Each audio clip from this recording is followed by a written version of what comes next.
dia, tudo bem? Eu sou Lidiane Sayuri e hoje é quinta-feira, dia 10 de novembro de 2016. Você acompanha com a gente imagens da capital paulista. Falamos de São Paulo para todo o Brasil e para vários países pela Record News Internacional. Olá, muito bom dia para você. Eu sou Nolan Hubertus. Passou pelo Senado em primeira votação por 58 votos a 13 a proposta de emenda à Constituição que estabelece a chamada cláusula de barreira para os partidos políticos que irão disputar as próximas eleições de 2018. A proposta tira o direito de acesso à verba do fundo partidário e a um tempo gratuito de rádio e televisão. A aprovação divide opiniões. De um lado, quem defende afirma que o grande número de partidos dificulta a governabilidade e não facilita a criação de consenso entre forças políticas. De outro, quem é contra afirma que os partidos pequenos e ideológicos asseguram a representação política das minorias, algo que não pode ser feito pelos grandes. E você, concorda com a limitação do número de partidos no Brasil? É o que a nossa enquete de hoje quer saber. Para votar, entre nas redes sociais, use a hashtag #LinkRecordNews. Agora vamos aos destaques de hoje. Operação Dragão em mais uma fase da Lava Jato. Polícia Federal cumpre mandados em 3 estados e mira 2 suspeitos de lavagem. Uma cena chocante no Rio de Janeiro. Pai é sequestrado na frente do filho de 5 anos. Bandidos levam o carro com a vítima e deixam o menino sozinho, desesperado no meio da rua.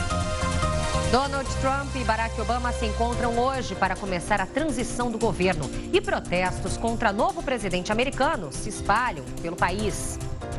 Divida a sua opinião com a gente e participe do nosso jornal, porque começa agora a primeira edição do Link Record News.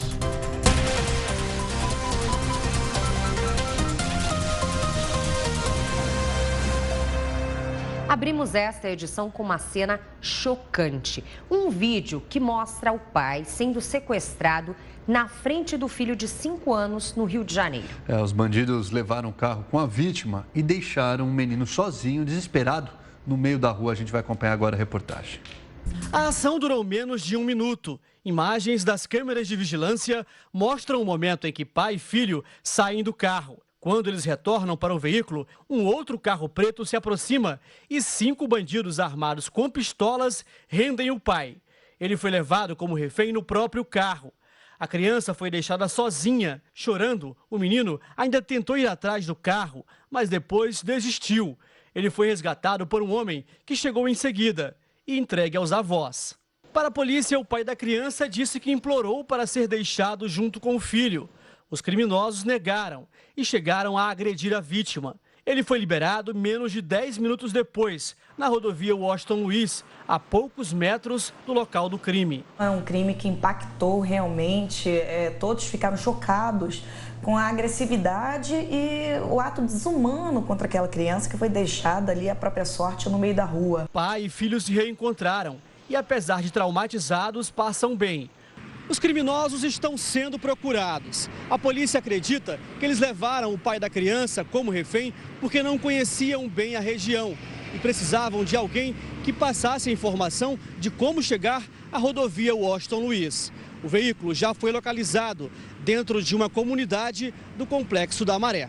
É uma ação desumana, uma ação que merece resposta rápida da Polícia Civil e que nós precisamos justamente do apoio da população para que a gente possa solucionar esse caso. A gente precisava um pouquinho mais de segurança, né? Um pouco mais de segurança porque realmente quando dá meia-noite aqui, fica tudo deserto e a gente fica, infelizmente, a gente fica muito vulnerável. Na rua onde eu moro, está tendo assalto todos os dias. Minha rua sai aqui na Washington Luiz, então eu venho com o carro, meu marido corre, abre o portão, uma insegurança tremenda. Precisa do apoio da população, mas também do poder público, né? Agora atenção para um golpe que está cada vez mais comum. Estelionatários se passam por médicos, conseguem um contato de parentes de pacientes que estão internados e aí eles pedem dinheiro para comprar remédios. Em Belém, só neste ano, foram pelo menos 10 casos. Funcionários de hospitais também são investigados. Herdélio foi vítima do golpe enquanto o pai estava internado na UTI deste hospital. Nós tivemos acesso ao áudio da ligação do golpista. Ele se passa por diretor e tenta confirmar o depósito na conta de uma suposta médica. A doutora puxou lá na agência, aí depois viu que tinha 2.150. Aí ela foi, sacou o dinheiro e liberou os medicamentos. Tá, então, tá tudo certo, então? Ela já sacou o dinheiro. Eu notei que alguma coisa estava errada, né? E depois o sotaque e a linguagem pouco técnica me levou a acreditar, a ter certeza que eu tinha sido enganado. Somente este ano foram denunciados 10 casos de familiares de pessoas internadas que caíram no golpe. O Sindicato dos Médicos do Estado reforça que os hospitais não costumam fazer contatos por telefone para solicitar depósitos ou outras transações financeiras. Quando qualquer tipo de cobrança vir a acontecer, a nossa orientação é que ele ou o responsável, antes de fazer qualquer tipo de pagamento, consulte o seu plano de saúde para saber se a cobrança é correta, se é legal. A polícia investiga os casos e também quer saber se funcionários dos hospitais estariam repassando informações de pacientes aos criminosos. Que tipo de doença ele tem, quais os procedimentos que já foram adotados e quais são os procedimentos que, porventura, podem ser adotados. Mas nós estamos investigando, os hospitais estão colaborando com a investigação. São detalhes importantes, né, minuciosos do paciente, que pode ser repassado por funcionários. E o Senado aprovou em primeiro turno propostas da chamada reforma política. O número de partidos no Congresso deve ser reduzido. Mais detalhes agora com a repórter Vanessa Lima. Vanessa? Olá, pessoal do Link Record News. O texto determina que os partidos políticos precisariam conseguir no mínimo 2% dos votos válidos na Câmara, em 14 estados, para ter acesso ao fundo partidário e ao programa eleitoral no rádio e TV. Isso em 2018. Esse índice subiria para 3% em 2022, quando também seriam extintas as coligações eleitorais para vereadores e deputados. Com a mudança, o número de partidos políticos no Congresso cairia de 28 para 13. A discussão ainda está longe de terminar. Até o fim do mês, o Senado deve votar a PEC em segundo turno e depois o projeto segue para a Câmara. Voltamos ao estúdio da Record News. Obrigada, Vanessa, pelas informações. Bom, agora a enquete do dia. Você. O que você acha sobre esse assunto? Você acha que deve existir a limitação no número de partidos aqui no nosso país? Para votar, então, pelas redes sociais, entre no Twitter, no Facebook da Record News, comente, participe. Lembre-se sempre de utilizar a hashtag #LinkRecordNews. Você pode participar também pelo nosso WhatsApp, DDD 11 95307 1851. Envie o seu voto, o que você pensa sobre o assunto. Daqui a pouco tem interatividade na tela e até a segunda edição, o resultado oficial da enquete para você. Nossa. Enquanto você vota, a gente muda de assunto. Sem fazer alarde, a Comissão Especial do Desenvolvimento Nacional do Senado aprovou nesta quarta-feira o projeto que legaliza a exploração comercial de jogos de azar em todo o território nacional. O texto inclui modalidades como jogo do bicho, bingos, apostas eletrônicas, jogos praticados em cassino, além de muito mais, que, por exemplo, apostas em cavalos, tudo isso foi liberado, pelo menos de acordo com o Senado, entre outros jogos de azar. O projeto foi apresentado em 2014 pelo senador Ciro Nogueira, do PP do Piauí, que é investigado na Operação Lava Jato. E o relatório aprovado na comissão é do senador Fernando Bezerra, do PSB de Pernambuco, também alvo das investigações. No governo, havia uma preocupação em apoiar o texto antes da aprovação do impeachment, o que poderia afetar de maneira negativa a imagem do presidente Michel Temer em meados deste ano. Auxiliares de Temer pediram ao presidente do Senado, Renan Calheiros, do PMDB também, que adiasse a votação do projeto para depois do processo. Alguns assessores de Temer propõem que a legalização dos jogos seja vinculada a uma causa nobre, como o direcionamento de parte da receita arrecadada para a saúde, previdência ou segurança pública, o que ajudaria a mitigar o impacto negativo da aprovação da proposta. O presidente da Câmara, Rodrigo Maia, do DEM do Rio de Janeiro, já defendeu estruturas maiores, notadamente os cassinos, como forma de elevar a receita com jogos. As demais formas de jogo de azar, para Maia, devem ser vistas com maior cuidado.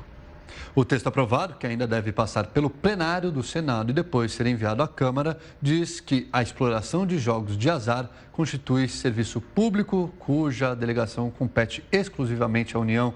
Pelo texto, a União vai delegar a exploração do jogo de azar e competirá aos órgãos federais responsáveis a serem designados pelo Ministério da Fazenda a supervisão, a regulação e a fiscalização das atividades, cabendo à Caixa Econômica Federal o papel de agente operador.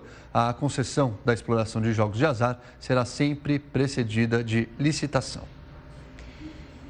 E moradores de uma pequena cidade da Grande Belo Horizonte protestaram contra o aumento de salário dos vereadores e do futuro prefeito. Quem tem mais informações pra gente é a repórter Paula Branches. Oi, Paula.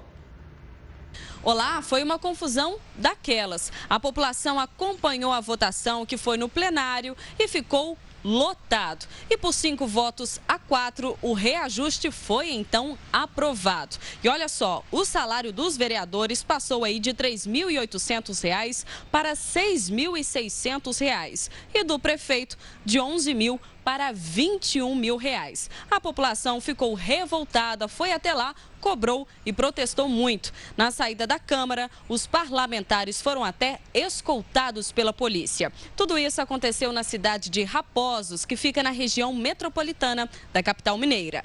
Voltamos ao estúdio da Record News. Obrigada, Paula, pelas informações. Imagine você, Lidiane, ter o poder de reajustar o próprio salário. Nesse caso aí, quase que dobrou, né? Poxa. De 10 mil, o salário do prefeito foi para 21 mil, mais que dobrou. É muita... Assim fica fácil, Tem que protestar, né? mesmo, a população está certa. Protestar, principalmente por causa do momento, né? População sofrendo com falta de segurança, falta de ensino, falta de estrutura na saúde e os prefeitos aumentando aí os próprios salários. Os vereadores também, saiu de R$ 3.800 para quase R$ 7.000, quer dizer, um aumento considerável, um aumento muito alto, bem acima da inflação. É completamente descabido da nossa realidade, né? Bom, agora a gente fala de economia. As vendas do comércio varejista brasileiro registraram a terceira queda seguida em setembro. Em relação ao mês anterior, o recuo foi de 1%, segundo o IBGE. Na comparação com setembro do ano passado, o comércio recuou 5,9%.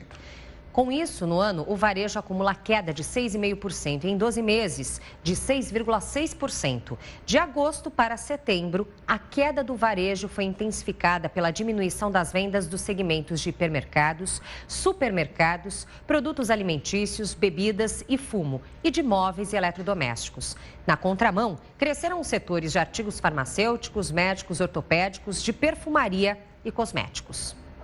Agora uma boa notícia para quem gosta de viajar. A Latam Airlines, maior companhia aérea da América Latina, anunciou um novo modelo de negócios para voos domésticos para 2017.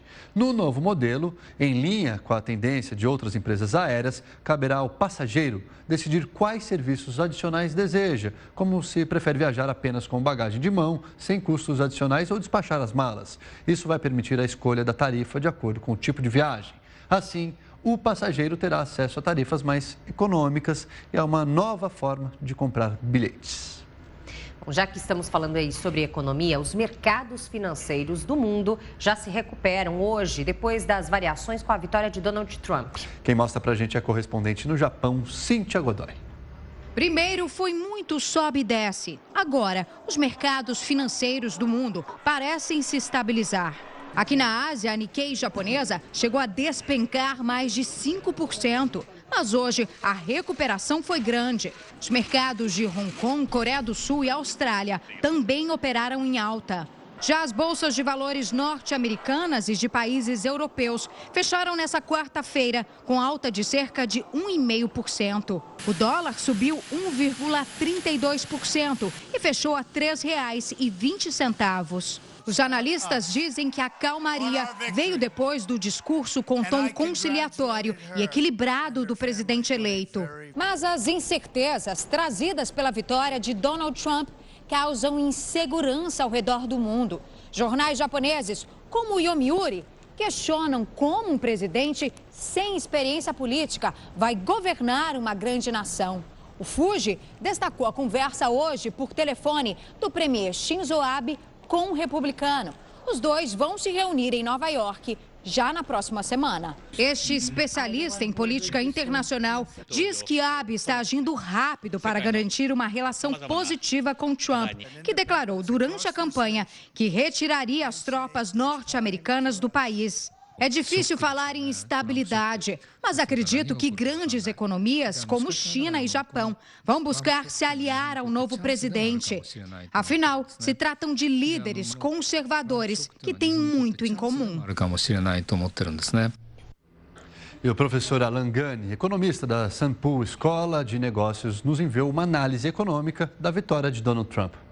Meu nome é Alan Gani, eu sou economista, professor de Economia e Finanças da Sampool e eu vou responder aqui, uma pergunta que o pessoal tem me feito bastante: quais serão os impactos da vitória do Trump para a economia brasileira, né? Então, primeiro a gente tem que entender que, de uma maneira geral, o mercado gosta da agenda republicana, né? Da agenda mais liberal, agenda mais pró-negócio, menos regulamentação do governo, né?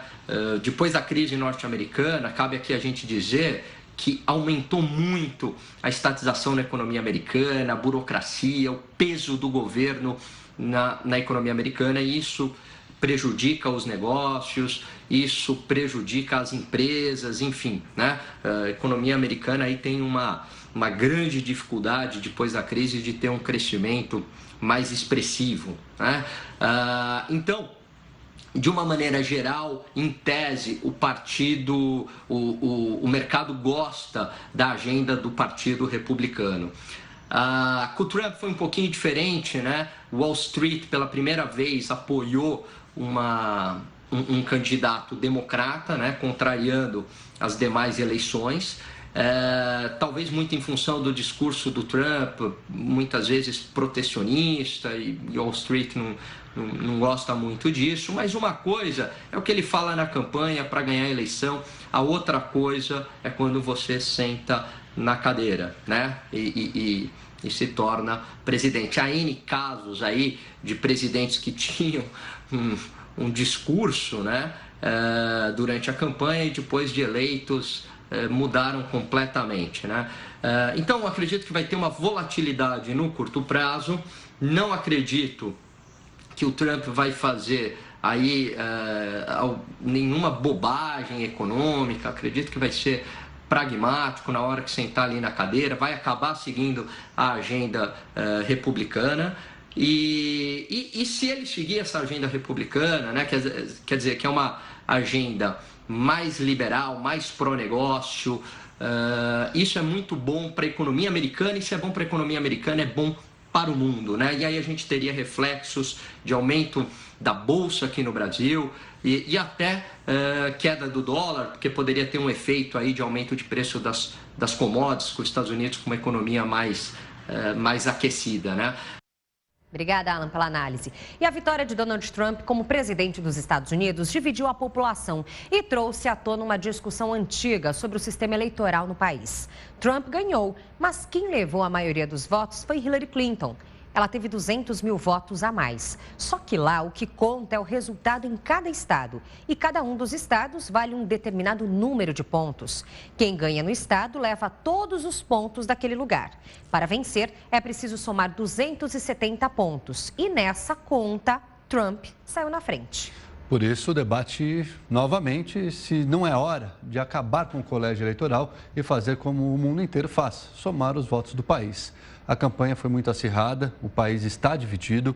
Hillary ganhou nos grandes centros urbanos, Trump no interior e nas pequenas cidades. O resultado foi o que se viu durante a noite. Milhares de manifestantes nas ruas dizendo que Trump não são representados por Trump. Eles disseram que não são representados por Trump.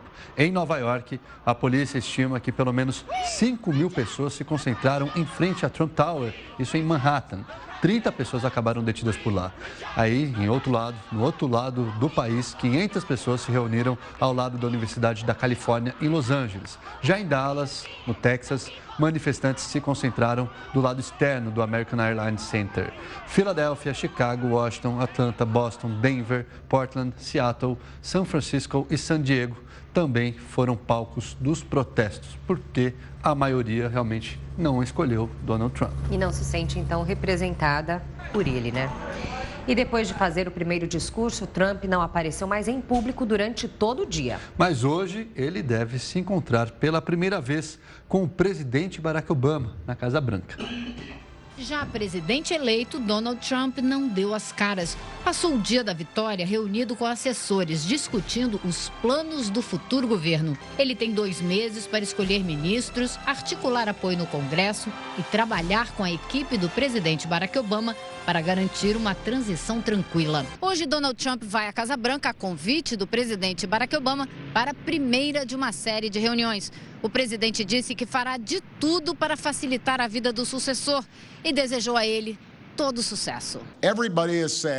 Todo mundo fica triste quando perde, disse Obama, mas não podemos esquecer que jogamos no mesmo time. Antes de sermos republicanos ou democratas, somos todos americanos. Hillary Clinton agradeceu o trabalho e a dedicação dos cabos eleitorais em um discurso emocionado.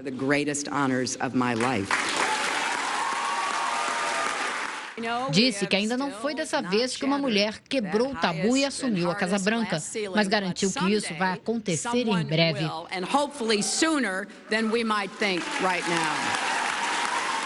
Pediu a todos, especialmente aos jovens, que não desistam da política. Nunca deixem de acreditar que vale a pena lutar pelo que é justo. Na festa de Hillary, que acabou não acontecendo, o retrato da surpresa, da decepção. O resultado não foi o esperado. Quase todas as pesquisas erraram. Apenas a Universidade da Califórnia previu a vitória de Donald Trump. E ela usou questionários na internet. Não enviou pesquisadores para perguntar aos eleitores em quem eles iam votar. Nas pesquisas que erraram, aparentemente, muita gente não admitiu que preferia ver Donald Trump na Casa Branca. Bom, a política externa de Donald Trump ainda é um certo mistério, porque não foi detalhada durante a campanha. Exatamente, Nolan, mas ele criou atrito com o governo do México porque prometeu construir apenas um muro na fronteira e comandar, ou melhor, mandar para a conta do vizinho. Trump também prometeu deportar os ilegais que vivem nos Estados Unidos. São mais de 11 milhões, muitos mexicanos. Exatamente, mas nessa quarta-feira o presidente Henrique Peña Neto disse que já teve uma conversa bastante cordial com Trump pelo telefone e que os dois vão trabalhar juntos. No Oriente Médio, Trump vai enfrentar um desafio grande com uma situação bem delicada, como mostra o nosso correspondente, Herbert Moraes. Donald Trump tem um desafio e tanto pela frente no Oriente Médio. Lidar com a ameaça constante do Estado Islâmico, a guerra civil na Síria e a frágil situação da Líbia. Os Estados Unidos falharam nos últimos 3 anos e não exercitaram sua liderança. Trump agora terá que distinguir os verdadeiros aliados dos inimigos, afirma o especialista em relações internacionais. O primeiro-ministro do Irã lembrou que o magnata precisa respeitar o acordo nuclear estabelecido com Obama e as potências mundiais. Donald Trump sempre demonstrou desconhecimento sobre os problemas que afetam o Oriente Médio, mas prometeu intervir na região durante a campanha presidencial. Mesmo assim, analistas acreditam que a política dos Estados Unidos para a área mais explosiva do planeta não deverá ter mudanças tão radicais, até mesmo aqui em Israel, país que o agora presidente eleito considera um aliado essencial no combate ao terrorismo. Em uma mensagem rápida, o premier israelense Benjamin Netanyahu chamou Trump de amigo e disse que os países vão continuar unidos. Já os palestinos demonstraram preocupação e temem que a vitória do novo presidente não mude a situação com Israel. Lembrando que Donald Trump, então, deve assumir a partir do dia 20 de janeiro o cargo, o posto de novo presidente dos Estados Unidos. Agora, será que ele vai cumprir um mandado ou um mandato, Nolan? Bom, hora de falar então sobre língua portuguesa e para isso a gente recebe o professor Dr. Rodrigo Maia dos Santos, da PUC de São Paulo. E aí, professor, ele vai cumprir um mandato ou um mandado? Bom dia, tudo bem? Bom dia a vocês, bom dia aos telespectadores. No caso, tem a diferença entre mandado e mandato. É relativamente fácil lembrar, se você pegar mandado com D de dado no final, é uma origem do verbo mandar. Então, um mandado, né? Às vezes uma pessoa recebe um mandado, por exemplo, da polícia, alguma coisa. Então, assim, um mandado é vamos chamar assim, uma prescrição de origem superior, ou seja, uma prescrição de alguém que está acima em algum nível hierárquico. E o mandato é uma incumbência, uma missão, algum período que alguém recebe, né? Uma missão que alguém vai receber para executar em determinado período. Então, no caso do Trump, é um mandato, né, que ele tem aí de presidente, no caso agora dos Estados Unidos. Se ele fosse um juiz, aí ele poderia expedir um mandado? Exato. Se ele fosse um juiz, ele poderia expedir um mandado, ou seja, uma ordem para que alguém cumpra alguma determinação específica na sociedade, etc. Então, tem essa diferença. Os dois casos podem ter uma cassação. Cassação do mandado e cassação do mandato? Pode, os dois casos podem ter uma cassação e cai naquele exemplo que a gente falou da diferença do cassar com 2 S's, né? E do cassar com cedilha, que um se refere a anular e outro se refere a caçar no sentido de apanhar vivo ou morto. Lembra? Da espingardinha, o tiro, né? Exatamente, é o tiro, a espingardinha do cedilha que a gente lembrou, né? E o caçar com 2 S's no sentido de anular. Né? Então, nesse contexto político, a língua portuguesa se encaixa dessa forma, certo? Muito bem, muito bem. Então, eleições à parte, então? Exato. Eleições à parte, eu até trouxe aqui uma série de mensagens, porque na semana passada a gente falou dos verbos. E olha, eu acho que esse assunto foi, dos mais polêmicos que a gente teve aqui, no sentido de receber mensagens, né? Quero mandar um abraço para o Euclides de Rondônia, para o Ercílio de Angola, que mandou mensagem para falar dos verbos lá, da Bruna de Minas Gerais, então eu vou sanar algumas dúvidas nesse sentido. Olha só, verbo persuadir. Agora eu vou perguntar para vocês que eles falaram que eles adoraram que eu fiz pegadinha com os apresentadores, entendeu? Eles adoraram, então a gente faz de novo. Por exemplo, o verbo persuadir, né, no sentido de convencer. Quando você conjugar no presente, o verbo persuadir fica eu... Ah, deve ser aquele com defeito. Então não é com defeito, né? Mandaram essa dúvida também. Eu persuado. Eu persuado as pessoas, ou seja, eu convenço as pessoas de alguma coisa. Aquele com defeito não é, então? Não, ele não tem defeito. Nesse caso, ele não tem defeito. Mas é interessante, por isso, claro, que a gente faz a brincadeira aqui, porque ninguém usa.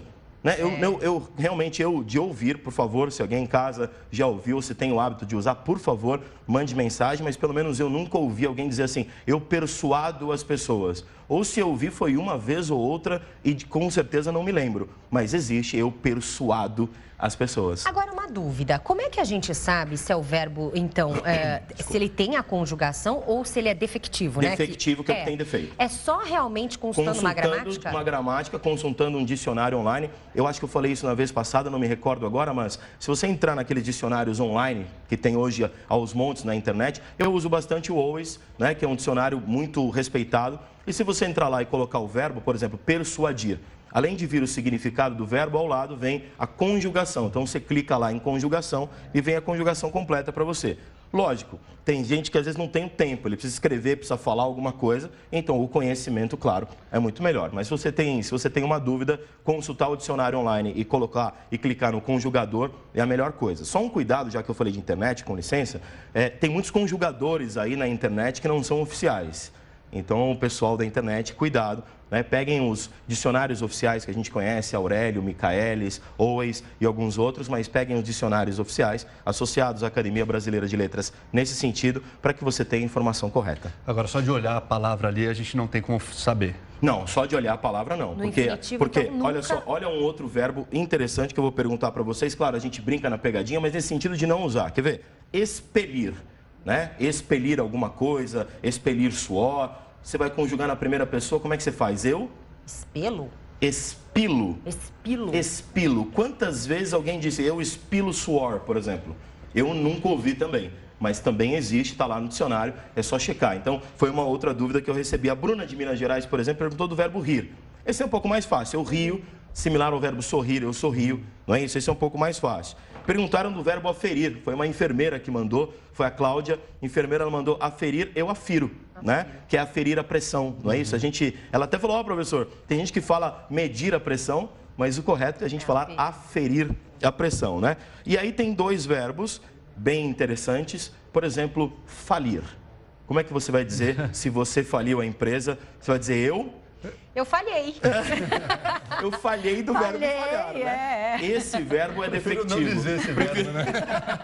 Prefiro não dizer. Então, assim, tem gente que falaria eu falo, né? E aí vai se confundir muito com o falo do falar. Mas independente da confusão, o verbo falir, ele é defectivo. Então, esse eu falo do falir, ele não existe do ponto de vista gramatical. Outro verbo que é interessante é o verbo que também foi uma dúvida mandada, essa para o pessoal lá de Rondônia, foi o verbo extorquir, né? De retirar indevidamente. Extorquir na primeira pessoa significa não, quer dizer eu... Estorco. Estorco. Já pensou? Né? Esse não tem, esse também é verbo defectivo. Então, essa aqui foi a lista. Deixa eu ver se eu esqueci algum. Não, todos aqui eu coloquei. Tem uma dúvida até da redação que a gente estava falando mais cedo. Explodir. E agora? Eu explodo. É lógico, eu explodo. Só que dificilmente você fala assim, eu explodo, né? Normalmente você usa eu vou explodir. Engraçado que explodir você usa o auxiliar e o verbo no infinitivo. Porque quando você diz eu explodo, parece que você vai se explodir, né? Uma coisa assim, eu explodo de raiva. Exato, eu explodo de raiva. Não está errado, mas é o que eu falo sempre. Aquela diferença, vou guardar aqui que eu já peguei as mensagens, é aquela diferença entre o uso e a regra. A gente sabe que a regra existe, nós temos que ter esse conhecimento, mas eu sempre discuto isso aqui para a gente dialogar uma língua portuguesa acessível a todos. Vamos entender o que é o uso, vamos entender o que é a regra. Dificilmente a gente usa eu explodo por dentro, né? É um verbo que normalmente a gente não usa, mas ele existe, é importante a gente colocar nesse sentido, tá bom? Muito bacana. Uma outra questão que eu separei também, que chegou uma dúvida, a gente falou hoje aqui, é a questão de ter de fazer ou ter que fazer, né? Eu vou ter de fazer ou eu vou ter que fazer alguma coisa para você me ouvir? Bom, essa é uma questão muito polêmica no que diz respeito aos gramáticos, vamos chamar assim, mas a orientação gramatical é ter de fazer. Eu tenho de fazer alguma coisa, eu tenho de dizer para vocês, eu tenho de, né? O verbo ter, nesse caso, tem a preposição de. Agora, o que ganhou muito espaço na língua portuguesa? Isso é um fato, né? E tem alguns gramáticos que falam do queísmo, que a pessoa tem um excesso de ques na fala, na escrita. Quando eu vou corrigir textos de alunos do ensino superior, aliás, como é vício colocar o quê? E vai colocando 2, 3, 4, 5. Às vezes você vê um texto de 10 linhas. Entra às vezes no lugar da vírgula, né? Entra às vezes no lugar da vírgula. Porque é aquilo que a gente falou numa das primeiras colocações que eu fiz aqui. A vírgula as pessoas entendem como uma pausa, uma respiração, quase que como uma muleta na hora do texto, sabe? E o que parece que é mais ou menos isso. Alguma coisa que... escreve mais uma que e ele vai colocando como se fosse uma pausa. E a sentença não acaba nunca. A sentença não acaba nunca. Qual é a diferença? É o que eu sempre digo. As pessoas em casa têm que entender. Uma coisa é falar, outra coisa é escrever. Quando você pega a sua fala e você, vamos chamar assim, coloca a sua fala na escrita, normalmente você erra. Tanto questões gramaticais, como questões igual a essa que a gente disse de repetições excessivas. Por exemplo, do quê? Bom, só para terminar lá o ter de ou ter que. A gramática hoje já aceita o ter que fazer, né? Ela orienta hoje que se use o ter de fazer, mas ela já aceita o ter que fazer. E por que ela aceita? Porque de tanto as pessoas usarem, cristalizou, incorporou na língua e hoje já pode ser aceito. O senhor não pode dar ponto negativo para o aluno que utilizar o que fazer? Ou não pode posso, ainda? não posso, pode mais. Não posso mais dar ponto negativo, tirar um ponto numa redação se ele colocar o ter que fazer. E é muito importante a gente dizer isso, porque a língua muda. A língua tem alterações muito interessantes. Você pega, por exemplo, o legal hoje que a gente diz e a gente fala legal para tudo. Legal é uma coisa boa. Ela é legal, ele é legal, né? Tudo é legal. Mas legal, na verdade, é de acordo com a lei. Entende? Então, de acordo com a lei, se tornou uma coisa boa. Ou seja, mudou. Se você pegar, por exemplo, pagar. Pagar vem do latim pax paxis, que significa paz. E aí você sabe qual a primeira acepção de pagar? Ficar em paz. E hoje o pagar, claro que você fica em paz quando você paga as contas, aliás, quando tem dinheiro para pagar as contas, né? Não é assim? Quando você tem dinheiro, mas a origem do pagar é estar em paz. O que eu quero dizer com tudo isso? A língua, tanto no sentido como na ortografia, ou seja, a gente diz na semântica como na morfologia, ela sofre alterações. A gente tem que ter a mente aberta para essas alterações e avaliar bem o que é do uso, o que é da gramática, para todo mundo ter uma língua viva aí para utilizar. Olha, nosso tempo passa rápido, sinal de que desculpa, é muito falei bom. muito hoje. Não. Infelizmente, nós temos de terminar?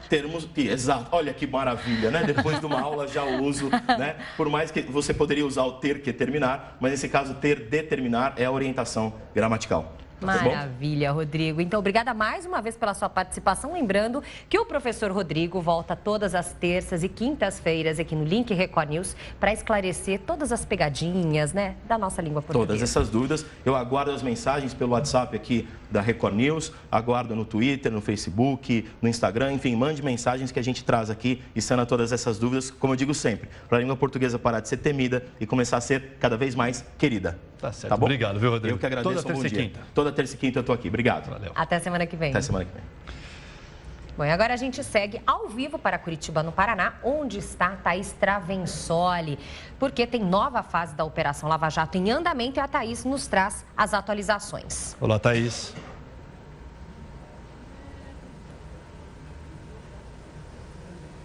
Oi, Nolan. Oi, Lidiane. É isso mesmo. Coletiva de imprensa aqui na sede da Polícia Federal em Curitiba terminou agora há pouco. E segundo os procuradores, os operadores financeiros Adir Assad, e Rodrigo Tacla Duran, eles lavaram mais de 50 milhões de reais para empresas já investigadas na Operação Lava Jato, as construtoras, e também para empresas novas que passam a ser investigadas nesta fase, 36ª fase da Lava Jato. Segundo os procuradores, eles lavaram para várias empresas, inclusive com operações bastante complexas, com contas também no exterior. O Ministério Público Federal e Polícia Federal, eles estão monitorando contas no período entre 2011 e 2013 para saber se essas transações, elas tratam de valores por serviços que foram prestados ou então se trata de dinheiro ilegal, já que várias contas foram movimentadas, transações por Adir Assad e também por Rodrigo Duran. Rodrigo Duran que se encontra no exterior. E já o Adir Assad já foi preso na Operação Lava Jato e agora existe então um novo mandado de prisão contra ele. Durante a coletiva de imprensa, os procuradores da República, eles falaram várias vezes sobre a corrupção sistêmica no Brasil, isso que foi afirmado por eles. Vamos acompanhar um trechinho do que disse o procurador Roberson Pozobon, procurador da República, o que ele falou sobre a atuação destes dois operadores. Esses dois operadores, eles praticavam lavagem de dinheiro para várias empreiteiras. Então, dezenas de empreiteiras. E eles se comunicavam entre si. Então, o que nós vimos foi justamente década de atuação criminosa dessas pessoas e, nesse período, eles praticavam esses delitos continuamente e auferiam grandes rendimentos em decorrência deles. Então, é possível dizer, nesse contexto, essa prática reiterada e contínua de ilícitos para diversas empreiteiras em diversos contextos criminosos, que eles fizeram, infelizmente, do crime uma profissão, e uma profissão muito lucrativa. Então, é por isso que nós precisamos modificar, aperfeiçoar o nosso sistema para tornar ele ainda melhor para o combate, para o enfrentamento desse tipo de criminalidade.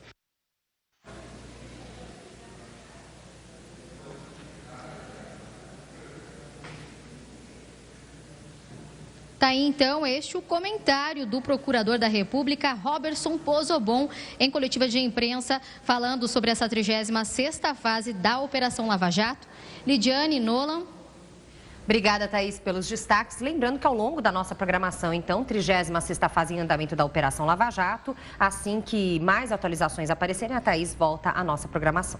Bom, a gente vai para o intervalo agora e no próximo bloco você vai ver que exame que vai detectar vírus da Zika em apenas 20 minutos é aprovado pela Agência Nacional de Vigilância Sanitária. E ainda a sua opinião aqui na tela do Link Record News. Você acha que deve haver a limitação de partidos políticos aqui no Brasil? Hashtag Link Record News ou opine também pelo WhatsApp. Até já. Até já.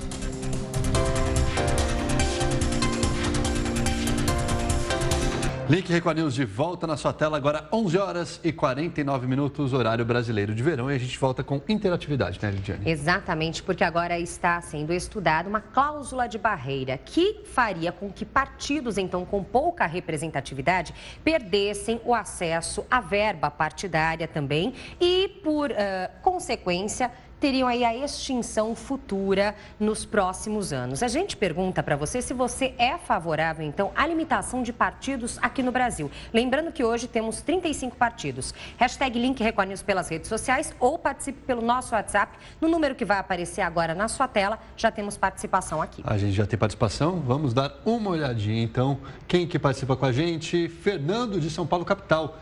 Ele diz o seguinte: sou favorável à diminuição dos partidos. São muitas legendas e poucos partidos que realmente representam a maioria dos eleitores. Deve-se também aprovar o voto distrital e facultativo. Ele já dá, então, uma outra opinião de como deve ser.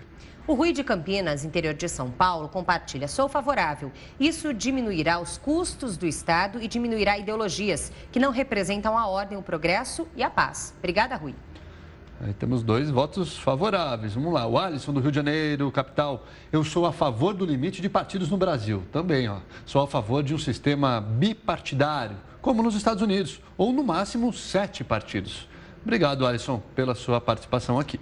O Edson de Campinas, além de serem muitos partidos, eles só estão interessados em disputas de forças e poderes para interesses próprios. Faça então como Edson, obrigada pela mensagem. Edson, continue participando aqui também. Daqui a pouco mais interatividade na nossa tela até o resultado oficial para você.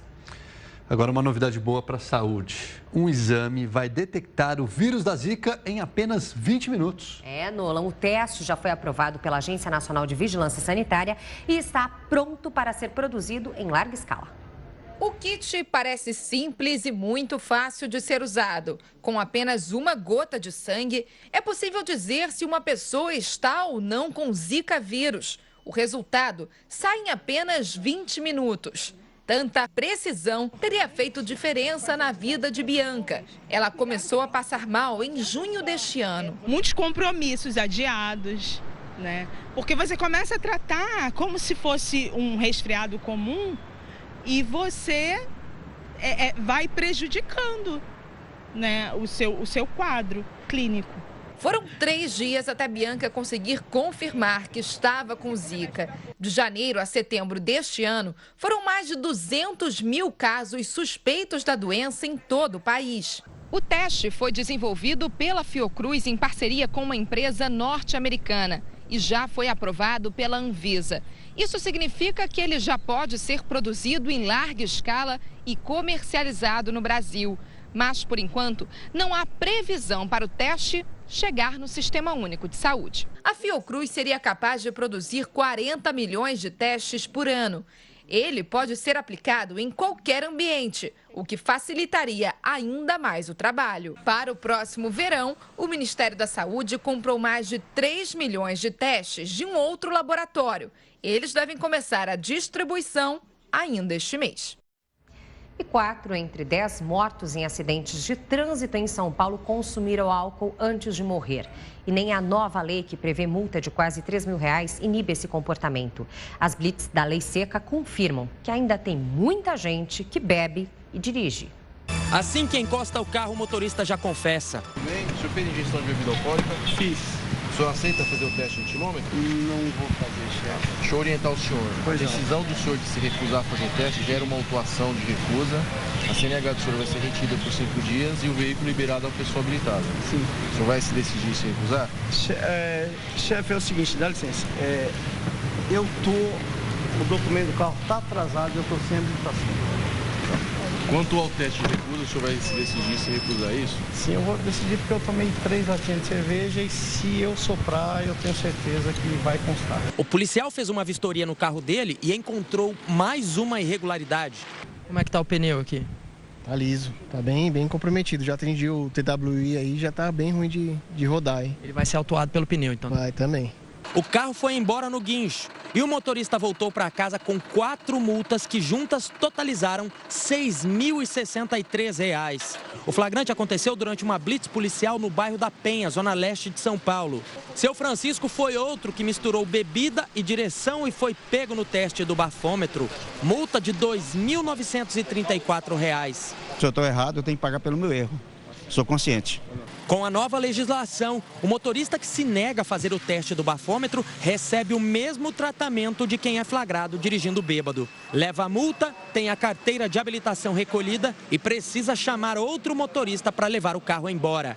Medidas que fazem muitos mudarem de ideia. Um exemplo é o deste rapaz que foi parado na blitz. De cara, ele não queria fazer o teste. Vai ser feita uma autuação pela recusa.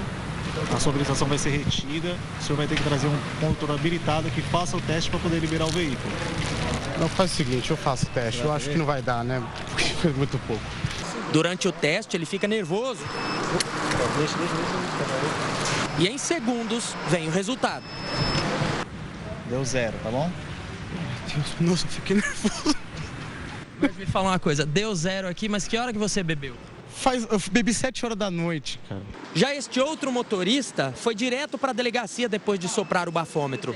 Isso, vai. Isso. Aí, só um segundinho.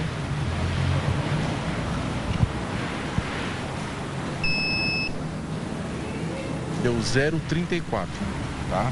Pega a habilitação do senhor, por gentileza. documento do veículo que eu vou orientar o senhor, tá? Já responde criminalmente aqui, né, cara? Responde criminalmente. Que tipo de bebida que você ingeriu? Cerveja. Cerveja? Quantas? Bebi umas 8 cervejas. Agora olha só, você vai ter a habilitação recolhida, seu carro vai ter que ser retirado daqui por alguém habilitado sem beber, você vai receber uma multa de R$3.000 agora. Compensa? Não. Mas você já estava sabendo da regra, né? Eu bebi foi 6 horas da tarde. Esse trabalho de fiscalização tem sido feito todas as noites aqui em São Paulo. E segundo a polícia, ele acontece em 10 pontos diferentes da cidade. E em cada um desses pontos são vistoriados de 40 a 60 carros. E segundo os policiais, a quantidade de motoristas dirigindo bêbados aumenta de quinta a sábado. E muitos, segundo a polícia, ainda se negam a fazer o teste do bafômetro, mesmo sabendo que serão multados. Acredito que naquela consciência de não constituir prova contra si mesmo, entendeu? Mas no caso da direção segura do teste do etilômetro, essa recusa já constitui infração. Uma pesquisa realizada por uma equipe da Faculdade de Medicina da Universidade de São Paulo mostra um dado alarmante. Entre junho de 2014 e dezembro de 2015, 40% das vítimas fatais de acidentes de trânsito em São Paulo consumiram álcool momentos antes de morrer. Entre todas as mortes, né, a média de alcoolemia, a concentração de álcool no sangue foi em cerca de 1,1 gramas de álcool por litro de sangue. Entre os acidentados no trânsito foi de 1,2. Isso é equivalente mais ou menos a 5 doses padrão de álcool para uma pessoa, né, com níveis corporais médios, né? E os casos de embriaguez ao volante estão espalhados por todo o Brasil. Em Franca, no interior de São Paulo, 2 primas foram atropeladas por um motorista que dirigia embriagado. Uma delas sofreu ferimentos leves, mas a outra, de 6 anos, teve traumatismo craniano e ficou 10 dias internada. O motorista chegou a ser levado para a delegacia, mas foi solto depois de pagar fiança de R$10.000. Em Juiz de Fora, também em Minas Gerais, um motorista bateu na lateral de um táxi que capotou e foi parar na calçada. Segundo a polícia, o condutor apresentava sinais de embriaguez. No carro dele havia uma garrafa de cachaça. Os 2 ocupantes do táxi sofreram ferimentos leves. A colheita de trigo já começou em Santa Catarina e a safra pode ser a melhor dos últimos 10 anos. Mas os produtores não estão muito otimistas, não. O preço da saca está abaixo do esperado. Máquinas no campo. Produtores e técnicos animados com o bom desenvolvimento das plantas, sinal que os cuidados com o solo e o tempo favorável foram decisivos para o rendimento do grão. Para o produtor, tudo ocorreu de acordo com as projeções feitas ainda no período de plantio. É que as previsões com relação ao clima eram totalmente favoráveis, e de fato foram. A gente sempre, quando planta o produto, a gente sempre faz um bom investimento, né? E acredito que esse ano foi um ano bom, o clima ajudou, né? Então, por isso que o trigo está dando bem esse ano. Segundo os produtores, esta tem tudo para ser a melhor safra dos últimos 10 anos, com a expectativa de colher cerca de 80 sacas por hectare. O problema é que, mais uma vez, o preço não deve acompanhar este momento positivo, ficando inclusive abaixo dos custos de produção. E seu Luiz comenta que os investimentos na lavoura foram significativos. A colheita do trigo geralmente começa na metade de outubro e segue até 20 de novembro. Por isso, é importante que o produtor fique atento aos prazos para não contabilizar perdas no campo. E a partir de agora, parte da nossa rede fica com a programação local. E a gente continua aqui com o Link Record News e falando agora sobre saúde. Quem tem diabetes precisa ficar atento aos problemas na visão que a doença pode sempre provocar. Uma pesquisa mostra que 60% dos diabéticos não sabem que podem perder a visão por causa da doença. Mário convive com diabetes há 2 décadas. No começo, ele não ligava muito para o tratamento, mas há 7 anos começaram a surgir os primeiros sintomas da cegueira. Eu não sabia que o diabetes cegava, né? Eu achava que era normal. Quase metade da população não sabe que o diabetes pode cegar. No Brasil, a incidência de casos da doença é grande. São cerca de 14 milhões de pessoas diabéticas. Uma pesquisa da Sociedade Brasileira de Retina e Vítreo mostra que muita gente nunca ouviu falar das complicações que podem levar à cegueira. O levantamento, feito em 8 capitais brasileiras, ouviu 4.000 pessoas. 45% dos entrevistados que não têm a doença ou têm algum familiar com diabetes desconhecem a relação do problema com a perda da visão. A doença não tem cura, mas o tratamento com medicamentos ou com a insulina é eficaz. O paciente precisa controlar os índices de açúcar no sangue. O diagnóstico rápido também é essencial para evitar as complicações da doença. Uma vez diagnosticada a doença, ele tem que ter um controle ideal de alimentação, uma orientação na dieta alimentar e uma atividade física de acordo com a idade do paciente.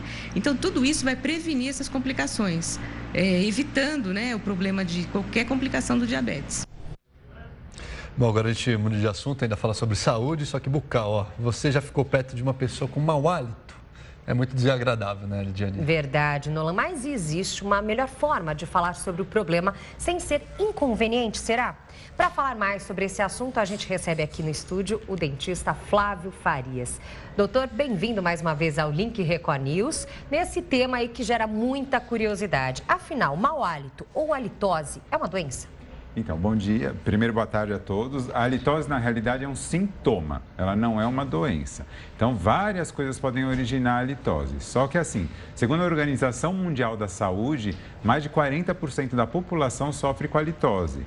E o grande lance da halitose, assim, existem halitoses pontuais, né, por ingestão de alguma coisa, ou então aquelas halitoses crônicas. Quem tem halitose crônica, existe uma coisa que se chama fadiga olfatória. A pessoa se acostuma com o mau hálito e ela não sente o próprio mau hálito. E a halitose é um problema social, porque as pessoas acabam se afastando mesmo de pessoas que têm aquela halitose forte, que nada mais é do que um cheiro muito desagradável mesmo. Dá para resolver? Diagnosticado ali a doença que causa esse sintoma da halitose, dá para resolver, doutor? Sim, a gente consegue resolver, sim, a halitose, a gente minimiza os problemas da halitose. Mas assim, se você for ver quais são as causas da halitose, o que causam? Existem mais de 90 causas possíveis para a halitose.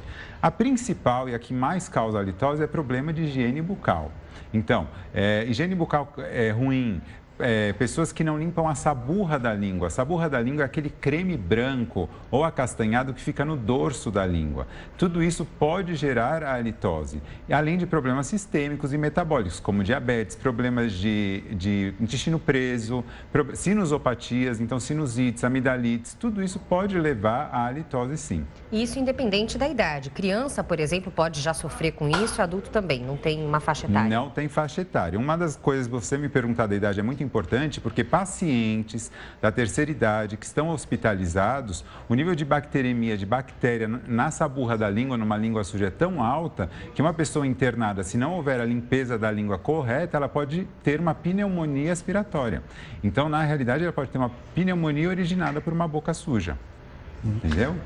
Tem tratamento, então, mau hálito? Então, na realidade, quando a gente está falando de tratamento de mau hálito, eu trouxe aqui 3 formas e 3 tipos de limpadores de língua, tá? Existem limpadores de língua que são só laminados e existem uns associados à cerda. Por quê?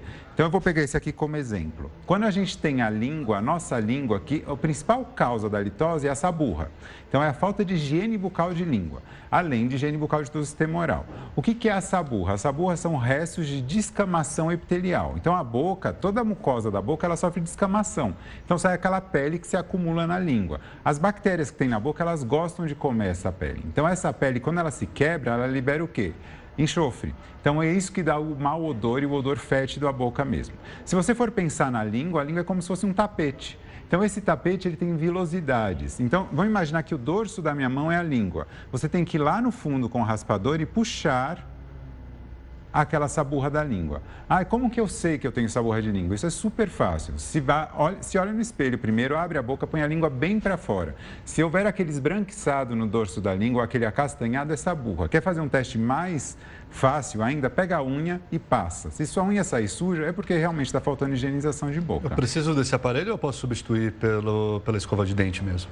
Não, a escova de dente ela é um auxiliar para isso. É que normalmente pessoas que têm muita náusea ou o limpador de língua específico, ele ajuda a não ter tanta náusea. O jeito mais fácil de não ter náusea é o quê? Põe a língua para fora, segura a ponta da língua com uma gaze e passa o limpador lá atrás. Com isso, você diminui muito o quê? A bactéria acumulada em cima da língua. E você diminui o mau hálito. Tem algumas escovas que tem, na parte de trás da cabeça até, falam que tem um limpador de língua. Isso também pode ser eficaz? Pode, é efetivo, é efetivo.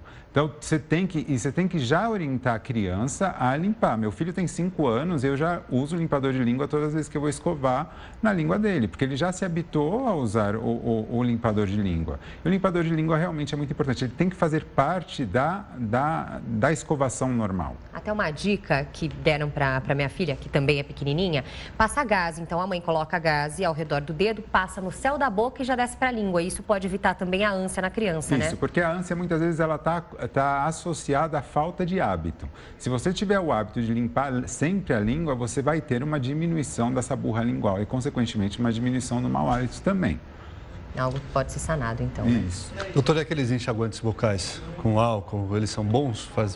Fazem bem ou fazem mal? Então, na realidade, quando a gente está falando de colutório, o colutório nunca vai remover a causa por si só. E o enxaguante bucal à base de álcool, o que o álcool faz? Ele aumenta a descamação celular. Se ele aumenta a descamação celular, você vai ter mais resto de células na boca e, com isso, você vai ter um mau hálito maior. Então, na realidade, você usar coisas à base de álcool, ela não tem uma resolução. É a mesma coisa se você for pensar quando você toma muita bebida alcoólica, você aumenta a sua descamação e por isso que gera o mau hálito. O hálito, você expelir o ar, também é uma forma de você tirar o quê?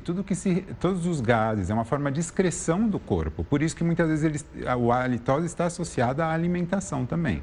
Então, bom, misturando aí dicas de uma boa escovação, que outras dicas o senhor pode nos dar para que a gente tenha sempre um hálito refrescante, um bom hálito? O bom hálito, ele está associado principalmente a você ter uma boa alimentação, excesso de proteína, excesso de gordura, tudo isso gera mais mau hálito, bebidas alcoólicas, tabagismo e a falta de higienização. E beber muita água, porque uma das coisas fundamentais ao mau hálito é xerostomia. O que é isso? A falta de salivação. Então, quando você saliva pouco, você não faz aquela limpeza natural da boca. É por isso que a gente acorda com mau hálito. A vida não é uma novela, que as pessoas acordam na novela e nos filmes com bom hálito, super bonitas. Não, você acorda com mau hálito pelo tempo prolongado em jejum durante a noite e porque houve uma diminuição do fluxo salivar e uma hipoglicemia. Daí, com isso, você vai ter a liberação mais de gases e a boca precisa ser limpa. Você limpou a boca depois que você acordou, saiu o mau hálito, você não tem uma halitose crônica. É normal acordar com mau hálito. Isso por conta do longo tempo em jejum. Então, se eu ficar durante o dia também em jejum, eu posso ficar com mau hálito por conta disso? Passei o dia todo trabalhando, de repente não deu tempo da gente almoçar ou fazer aquele lanchinho da tarde. Eu posso ficar com mau hálito mais tarde? Pode ficar com mau hálito sim por causa da hipoglicemia. A própria hipoglicemia ela vai te dar uma consideração de mau hálito. E o jejum também está associado a quê? Está associado à falta de ingestão de líquido. Então, quanto mais líquido você tiver na boca, menor a possibilidade de o quê? Da condensação de partículas, né, dessa burra da língua. Então, tudo isso, o funcionamento correto do seu fluxo alimentar, do seu fluxo salivar, estimular o fluxo salivar, ajuda muito a você diminuir a possibilidade de mau hálito. Bom, e tem alguma solução caseira, alguma água com alguma essência que a gente possa fazer ali em casa mesmo para garantir esse hálito refrescante, doutor? Não, infelizmente não. O melhor jeito de você tirar um mau hálito é limpando. Então, o cuidado principal que a pessoa tem que ter é consciência disso, mas normalmente aquilo que eu te falei, pessoas que têm halitose crônica não sabem, então por isso que os familiares são importantes nesse momento de falar, você está com halitose, procura um dentista, que ele vai te dar um correto diagnóstico do tratamento, mas a melhor forma de você reduzir o risco de halitose é a higienização e principalmente a higienização da língua. Então, nada de falar, oferecer o chicletinho. É melhor realmente como parente, o amigo mais próximo, oferecer o chicletinho é a dica, né? Você sempre fala, oferece um chicletinho para ele para ver se dá uma resolvida, mas isso não vai resolver. Muitas vezes ele pode até piorar, porque é uma mistura do doce com mau hálito e o cheiro de mau hálito é enxofre, é podre, é apodrecimento de partícula, é apodrecimento de descamação celular. Então, é realmente um cheiro muito forte e desagradável. Tá ótimo, doutor Flávio. Muito obrigada, então, pelas dicas. A gente espera que depois dessa aula aqui de bons costumes, né, o hálito de todo mundo fique super saudável e refrescante aí em casa. Obrigada a vocês. Doutor. Obrigado, Até semana que vem. Até semana. Bom, a gente vai para o intervalo agora, 12h10. No próximo bloco, tem novidade aqui no Link Record News. E ainda arquitetos e ONGs se unem para mudar as casas e as vidas de moradores de uma das maiores favelas de São Paulo. Isso e muito mais em instantes aqui no Link Record News.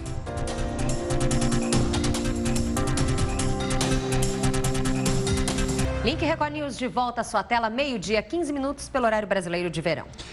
A casa e a vida de moradores de uma das maiores favelas de São Paulo estão sendo transformadas. Nolan, e isso com a ajuda de doações, arquitetos de uma organização não governamental que oferecem consultoria e crédito para reformar imóveis mal construídos.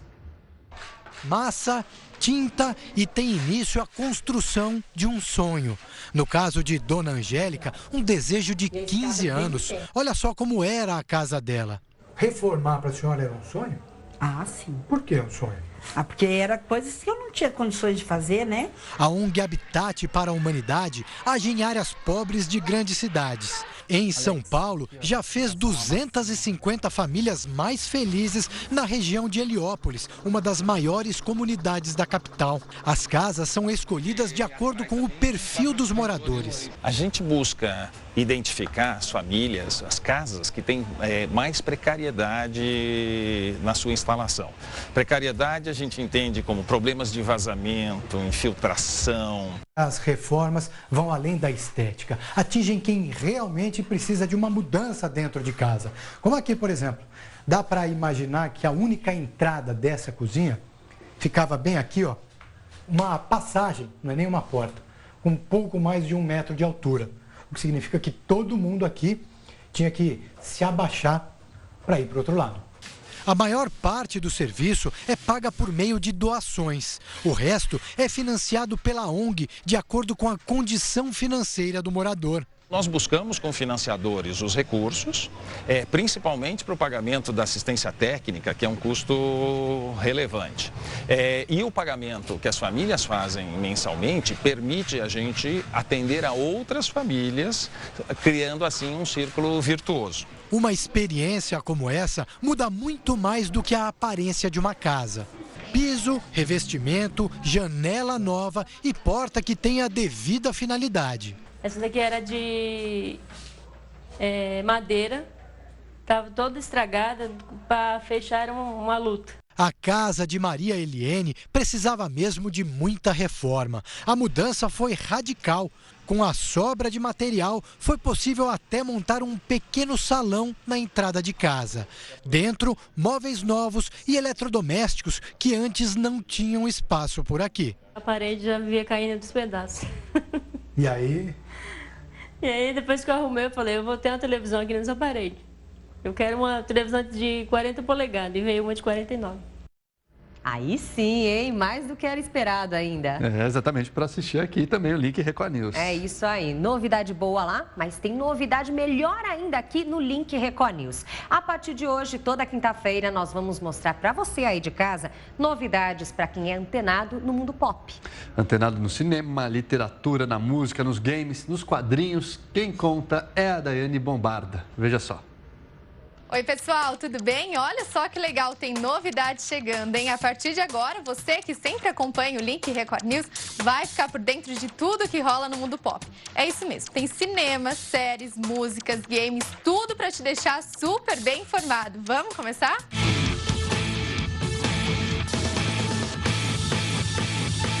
O filme da Mulher Maravilha chega ao cinema só no ano que vem, mas já está provocando muita ansiedade entre os fãs do cinema e, claro, da super-heroína. Apresentada no filme Batman vs Superman, a princesa Diana vai ganhar um longa-metragem só dela pela primeira vez. Criada em 1941, a personagem teve algumas tentativas e participações na TV. Em 67, houve um único piloto que nunca foi para o ar, com Linda Harrison. Em 64, foi a vez de Kathleen Crosby viver a heroína. No ano seguinte, um projeto que deu certo. Com Linda Carter no papel, a série durou 4 anos. Outras 2 atrizes até chegaram a vestir o uniforme, mas sem sucesso. Cabe agora, então, a Gal Gadot a difícil missão de interpretar uma das mais poderosas semideusas. Mulher Maravilha vai contar a origem da guerreira. Recentemente, a personagem foi nomeada como embaixadora da ONU para promover os direitos femininos. Confira agora um trechinho desse novo trailer.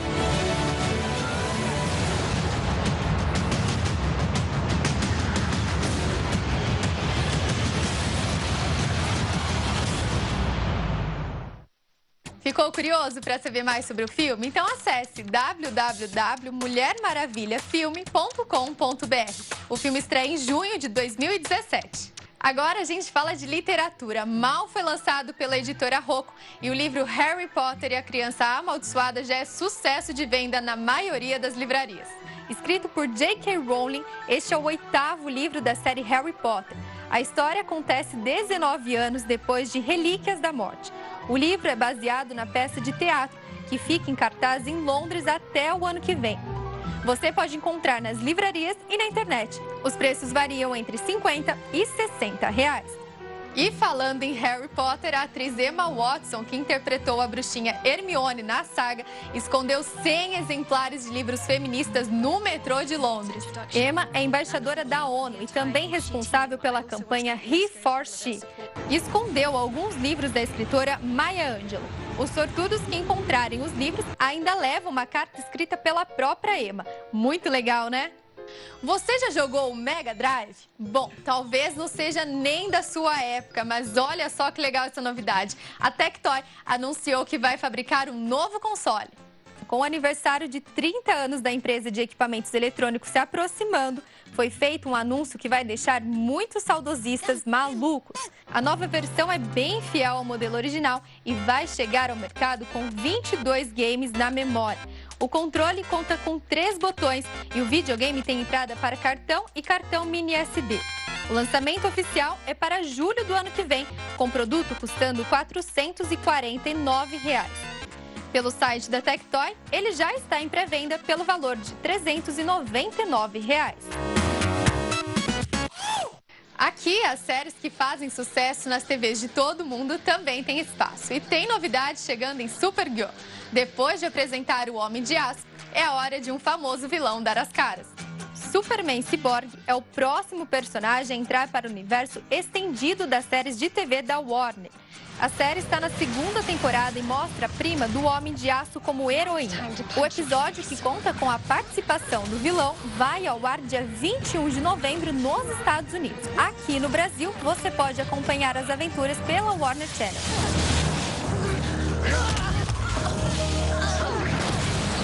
E para encerrar, vamos falar de música. O cantor norte-americano Bruno Mars liberou a 2ª música do novo álbum, que será lançado dia 18 deste mês. Versace on the Floor mostra um lado mais romântico do cantor. Você pode ouvir um trechinho dela agora.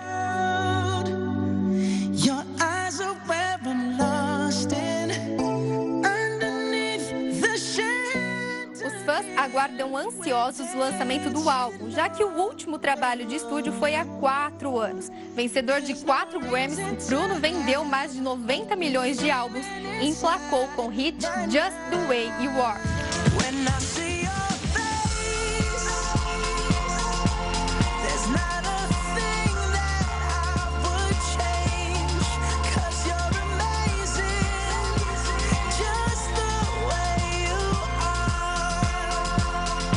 Que você aí de casa pode encontrar a música no canal do cantor no YouTube e também no Spotify. A gente fica por aqui, mas semana que vem eu volto com muito mais novidades. Tchau!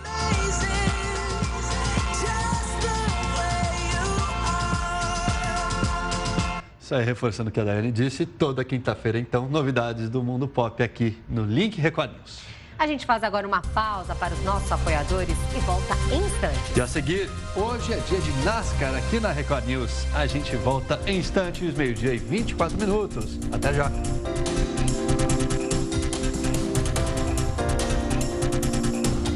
Agora 12h e 28 minutos, horário brasileiro de verão, Link Record News de volta na sua tela. De volta, e está confirmada a 2ª inclusão a toda a prova, corrida e caminhada realizada pelo Instituto Olga Cos em homenagem ao Dia Internacional da Pessoa com Deficiência. A corrida acontece então no dia 4 de dezembro, às 7 horas da manhã, no circuito do Ibirapuera. Para conhecer o trabalho do Instituto, acesse o site institutoolgacos.org.br, esse endereço que aparece aqui na sua tela. Hoje é dia de velocidade na tela da Record News e nós mostraremos às 10h30 da noite uma prova decisiva e imperdível da NASCAR. Bom, a gente conversa agora então com o narrador Marco Túlio Reis sobre essa fase importante do campeonato, né, Marco? Qual que é a sua avaliação então sobre essa semifinal? A melhor possível. Nolan, Elidiane, boa tarde a todos. Boa tarde. Essa fase da NASCAR, ela é decisiva. E essa corrida que nós vamos mostrar hoje no Texas classifica um piloto para a final. Nós estamos em uma fase decisiva e, sem dúvida alguma, a NASCAR, ela tem nos proporcionado momentos de grandes alegrias, momentos que ficarão para sempre na memória dos fãs da categoria.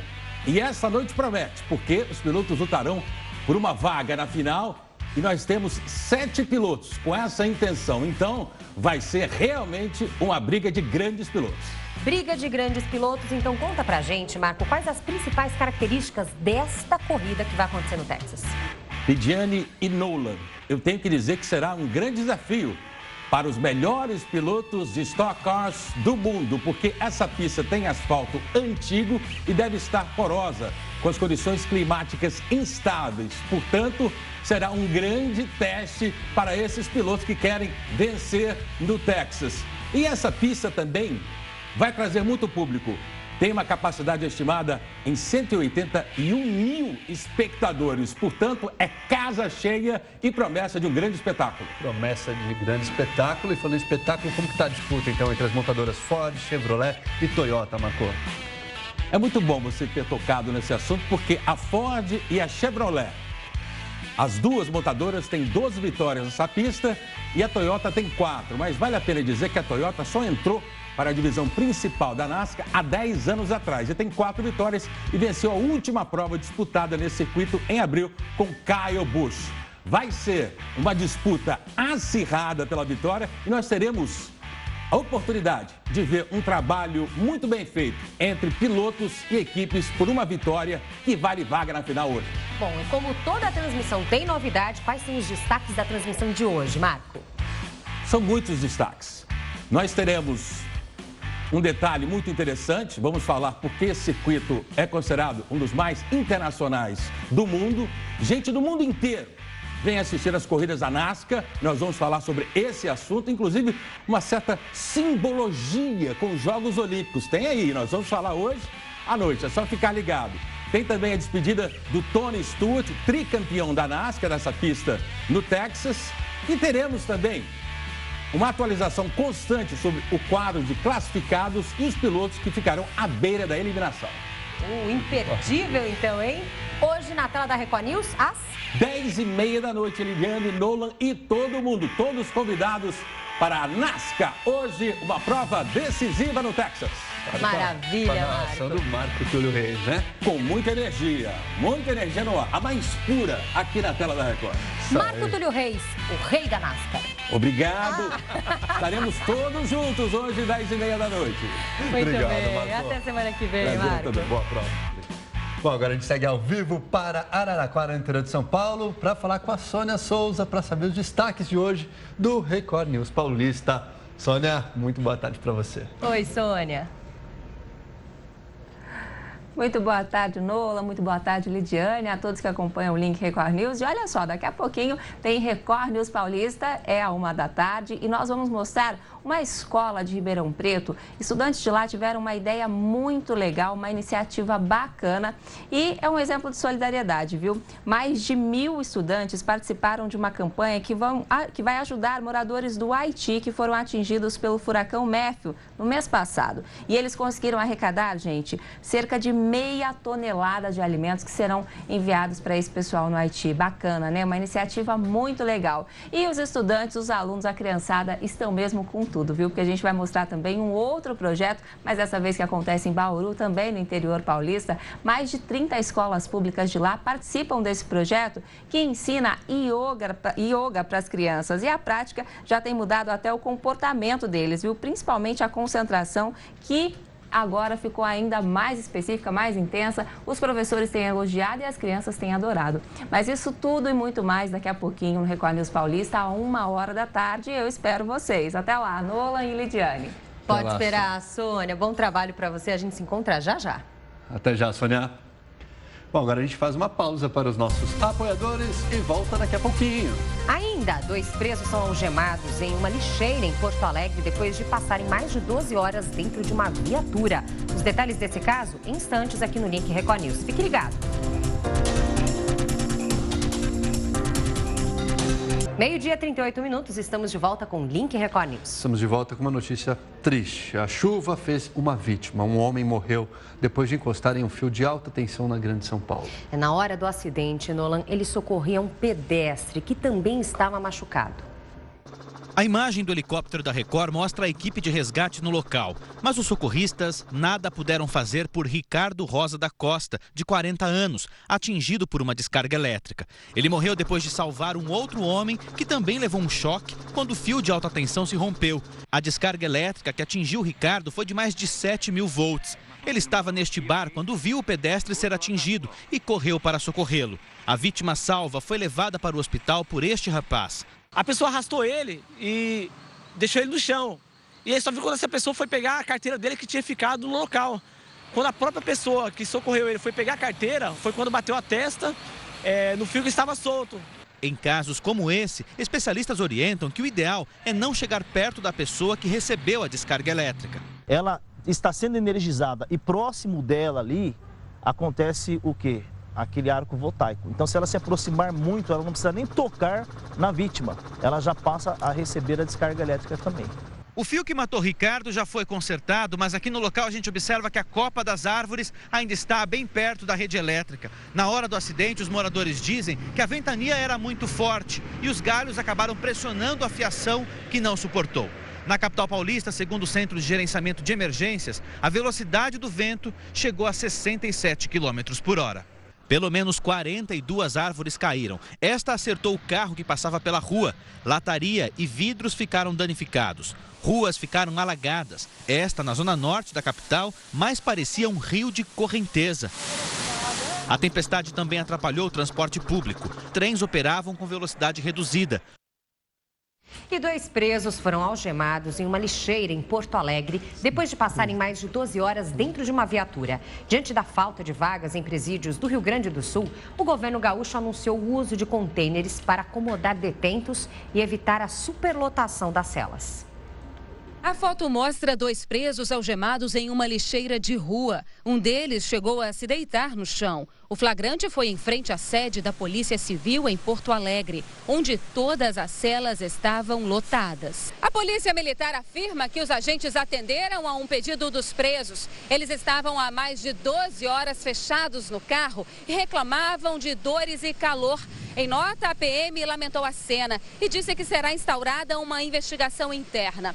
A Polícia Civil já conta cerca de 30 casos como este só nos últimos 20 dias. Todos têm a mesma explicação: não há vagas no sistema prisional gaúcho. No principal presídio, o Central de Porto Alegre, são 4.676 presos para 1.800 vagas. O secretário de Segurança do Estado anunciou a construção de 5 centros de triagens na capital. Parte da estrutura será montada em containers. Hoje em dia tem container, de restaurante de container, loja de container, hotel de container, museu de container, posto de saúde de container, escola de container. Nós não vamos partir de uma posição preconceituosa, porque a container não serve, não sei por quê. Fortes as declarações, né, Lidiane? Bom, a gente muda agora um pouquinho de assunto, a gente convida o nosso editor de mídias sociais da Rede Record, Rafael Calisto. Bom dia, Rafael. Boa tarde, já passamos do meio-dia. Boa tarde, Nolan. Boa tarde, Lid. Boa tarde para todo mundo que está assistindo a gente. Hoje a gente traz uma continuidade do que a gente falou ontem. Primeiro assunto é o Trump. Apesar de ter rolado todo aquele turbilhão ontem, segue como assunto principal, né? Uma das coisas que mais me chamou a atenção foi um artigo que o Michael Moore, eu não sei se você de casa conhece o Michael Moore, ele é um documentarista, ele fez alguns filmes famosos, documentários que foram muito impactantes na década passada, e ele é conhecido por ser partidário dos democratas, que é o partido da Hillary, e que perdeu nas eleições. E há 5 meses, mais ou menos, ele escreveu que o Trump seria eleito. E ele colocou assim no artigo dele: razões por que o Trump será eleito presidente dos Estados Unidos. Lá atrás, setembro, não, acho que foi em setembro, 4 meses. E aí, quando o Trump ganhou ontem, o que todo mundo recuperou? O artigo dele. Olha só quem já estava falando que seria o Trump e as razões de por que seria o Trump há muitos meses atrás. E esse artigo se disseminou bastante, assim, não foi só lá nos Estados Unidos por ser em inglês. Aqui no Brasil, muita gente compartilhou essa história do Michael Moore. Hoje cedo, o Michael Moore voltou, esse é o artigo.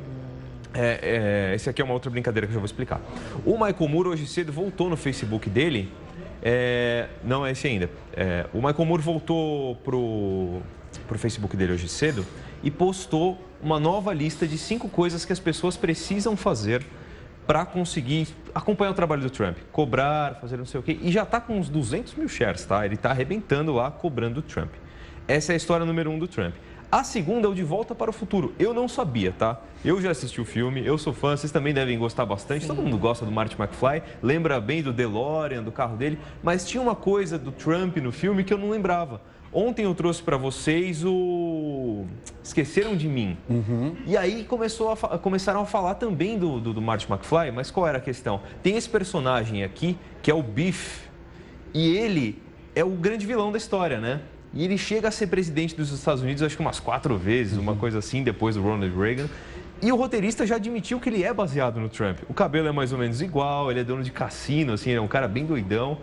E lá ele já era presidente, ou seja, é mais um produto cultural, além dos Simpsons que a gente falou ontem, que previu mais ou menos que o Trump ia querer ser e conseguir ser presidente. Então, Trump sempre foi falado, agora ainda mais, então, e apontando realmente o que já era cogitado por muita gente, né?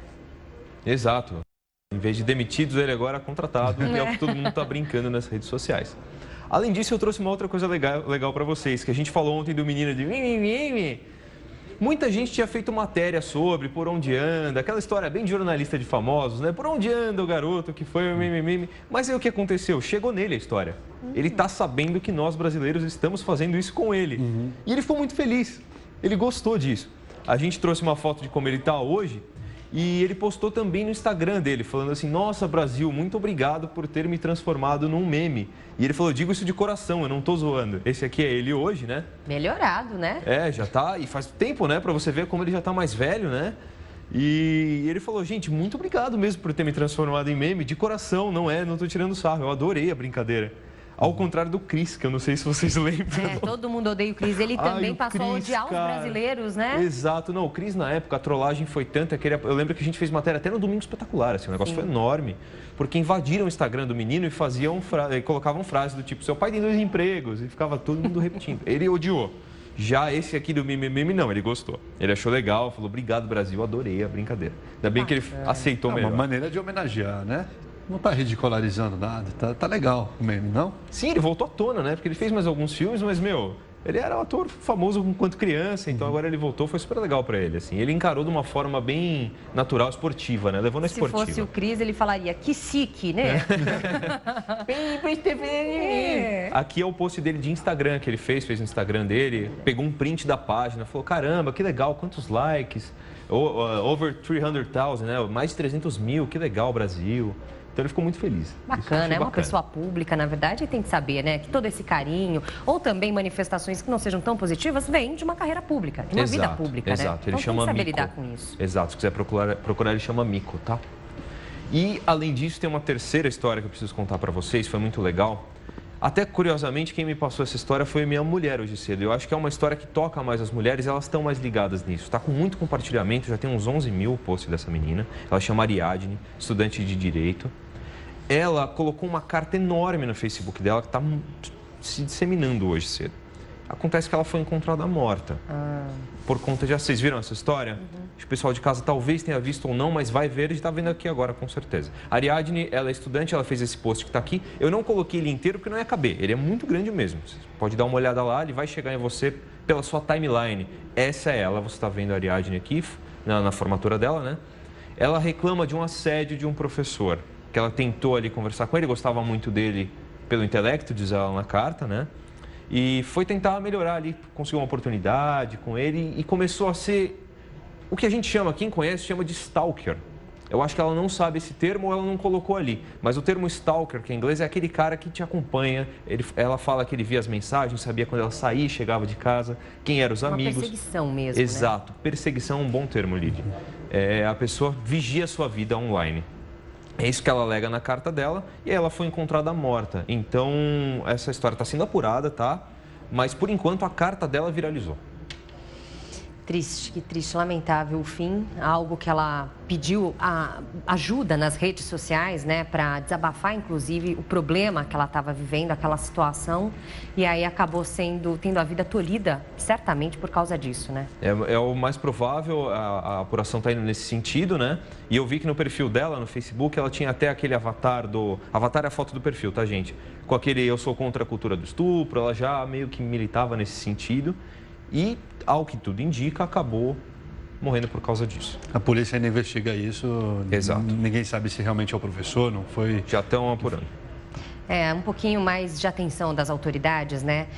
Quando as mulheres se dizem vítimas realmente de situações e até desabafam nas redes sociais, para que elas deem mais atenção mesmo, para que as mulheres não virem mais um número na estatística, antes de virarem esse número, para que sejam acionadas essas autoridades e alguma coisa realmente seja feita a tempo. Exatamente. O que eu queria dizer é o seguinte, se for isso mesmo, que é o que tudo indica, essa menina não é a primeira a perder a vida por causa disso, tá? Muitas vezes isso já aconteceu. Tem gente que se suicida por conta de abuso online ou na vida real. E ela não vai ser nem a primeira e nem a última se a gente não prestar atenção nisso, tá? Então é um assunto bem sério, tá, gente? Tá certo, Calixto. Obrigado pelos destaques de hoje. Até amanhã, Calixto. Até amanhã. Tchau, gente. Para todo mundo que está em casa, um abraço. Até amanhã. Bom, agora a gente vai para uma rápida pausa para os nossos apoiadores e voltamos em instantes. E a seguir tem a sua opinião aqui na tela do Link Record News. Continue com a gente até já.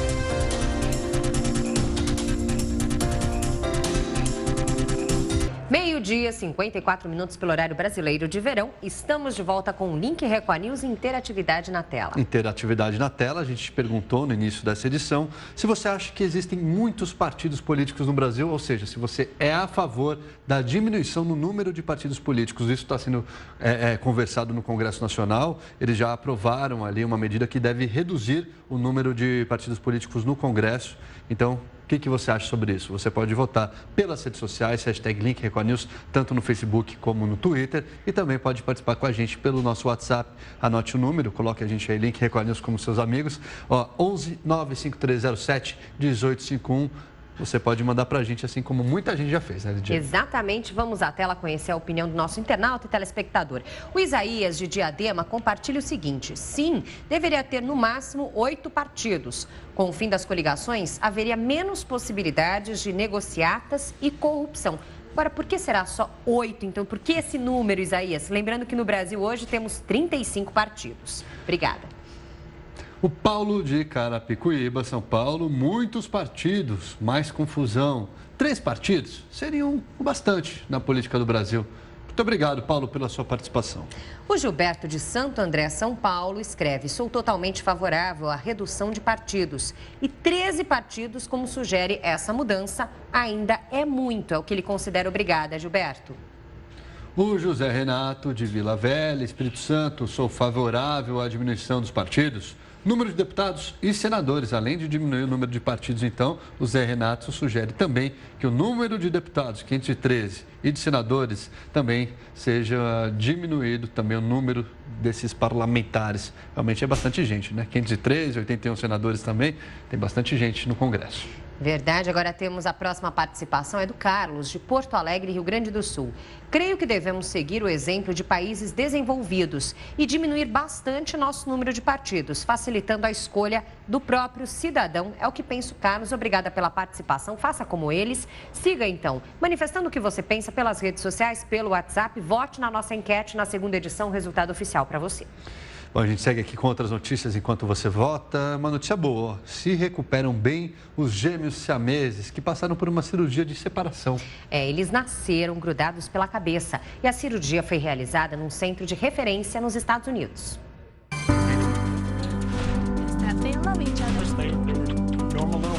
Essa é uma das primeiras fotos dos irmãos após um mês da complicada cirurgia para separá-los. Sorrisos que trazem alívio para todos que acompanham a luta dos gêmeos pela vida.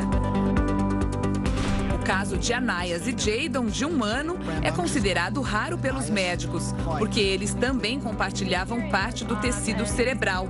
A cirurgia durou 27 horas e contou com 31 profissionais.